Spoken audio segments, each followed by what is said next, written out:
Multinational companies की pressure के अंदर रहते हुए भी होम्योपैथी के लिए पाकिस्तान में बिलमू और बिलखुसूस जो है गैर पख्तूनख्वा में काम किया और जितने भी डिस्ट्रिक्ट हेडक्वार्टर हैं उनमें होम्योपैथी जो है उसको जो प्लांट किया।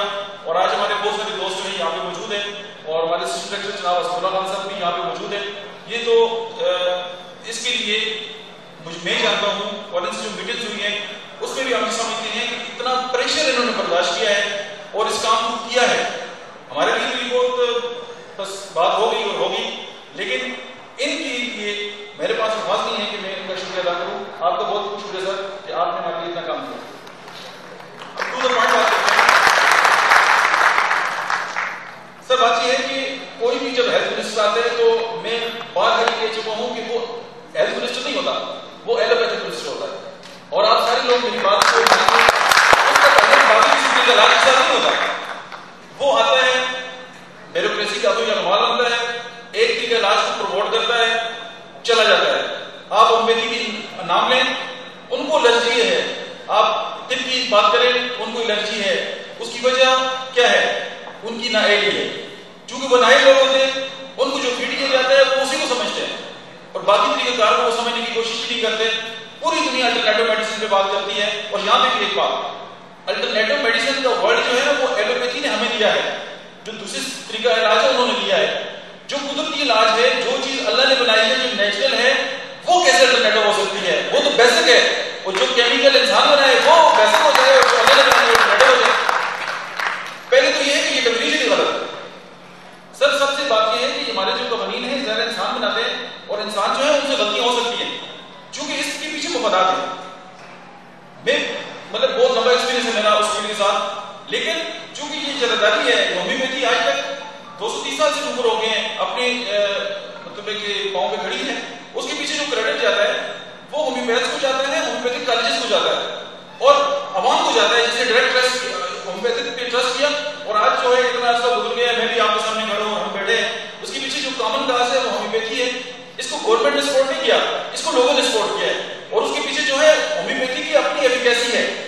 हम बात करते हैं इस्लामिक रिपब्लिक ऑफ पाकिस्तान, तो डेमोक्रेसी ये है कि आप हॉस्पिटल में लोगों को मजबूर करें कि वो चिट ले एक मसूरी का इलाज करें। क्या ये डेमोक्रेसी है? ये एक वायलेशन है और ये इंसान की बेसिक इंसानी हकूक की मुखावरसी है।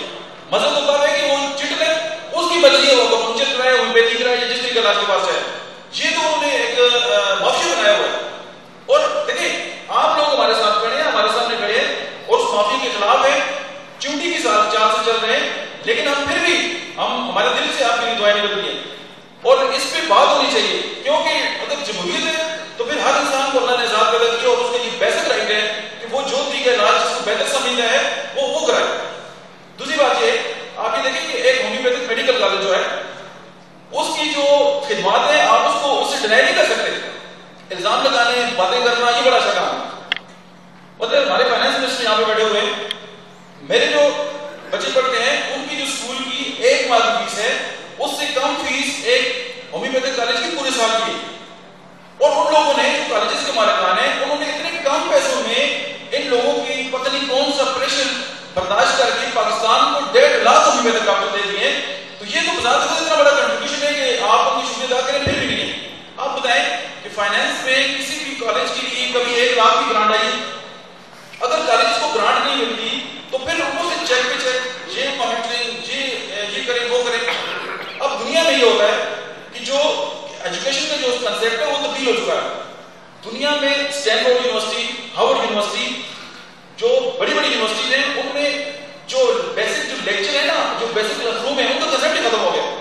वो 80% केस स्टडी पे काम करते हैं, वो 20% जो है वो प्रोजेक्ट्स पे काम करते हैं, 5% लेक्चर देते हैं। हमारी काउंसिल, हमारी इदारे आगे क्या करते हैं? कमरे नापते हैं कि जी आपकी यार्डस्टिक ये है, आप रिकग्नाइज, आपकी यार्डस्टिक कम है, आप ये रिकग्नाइज। ये कौन सा स्टैंडर्ड का तरीका है जो गवर्नमेंट जो है अप्लाई करती है? क्योंकि बात ही पुरानी है, दुनिया कहां से कहां पहुंच गई। हम जो एजुकेशन का मेयार है उसको हम लेके बैठे हुए कमरों तक और 75% जो है उस तक। हम आपसे ये रिक्वेस्ट करते हैं कि जो बेसिक कवानीन है वो जब बनते हैं तो वो एलोपैथी के लिए भी सेम होते हैं, होम्योपैथी के लिए भी और तिब के लिए भी। लेकिन जब ब्यूरोक्रेसी आती है वो आगे उसकी डेफिनेशन चेंज कर सकती है। अब वो कहते हैं जी कि लेबोरेटरी जो है हेल्थ केयर कमीशन जिस कानून के तहत वजूद में है वो भी कहते हैं कि आपने तीनों तरीका इलाज को प्रमोट करना है, यकसा, वो ये भी करने के लिए तैयार नहीं। ये मैंने प्रस्तावना लिखा है, मैं थोड़ा सा आउट हो गया हूं, लेकिन मैंने आपकी खिदमत में पेश किया। इसमें तमाम आर्टिकल्स, कवानीन, तमाम चीजें ऑलरेडी मौजूद हैं। वक्त चूंकि कम है तो मैं, और दूसरी बात यह है कि मैं आपसे ये दरख्वास्त करता हूं कि जो तहसील लेवल है, अभी कि डिस्ट्रिक्ट लेवल आ गया, तहसील लेवल आ गया, उसमें भी आप बिलखुसूस इस पर तवज्जो करें। और जो हमारे होम्योपैथिक डॉक्टर्स हैं और लीड डॉक्टर्स हैं, आप उनको अनाउंस करें। आप खजाने के मालिक हैं, आपको खैबर पख्तूनख्वा के खजाने की कुंजियां हैं आपके पास, तो थोड़ा सा उसमें से कुंजी अलग खोल के इनके लिए कुछ अनाउंस करें, ताकि जो होम्योपैथिक डॉक्टर हैं वो भी। और तीसरी बात यह है कि ये जो हमारी लेडी डॉक्टर्स हैं, इनका क्या कसूर है? एक एनजीओ के साथ अगर कोई खातून चंद दिन प्रैक्टिस करती है, वो डिलीवरी कर सकती है। और होम्योपैथिक डॉक्टर में आप गायनी पढ़ते हैं, बीएचएमएस में, ये बीएचएमएस की जो गायनी है वो और एमबीबीएस की गायनी में कोई फर्क नहीं है। लेकिन चूंकि आपके नाम के साथ होम्योपैथी करते हैं और वो लोग नायक हैं, वो आपके होम्योपैथिक सिस्टम ऑफ मेडिसिन को समझ ही नहीं सकते, तो वो कहते हैं नहीं, चूंकि हमारी किताबों में ये लिखा हुआ है, इसलिए आप ये काम नहीं कर सकते।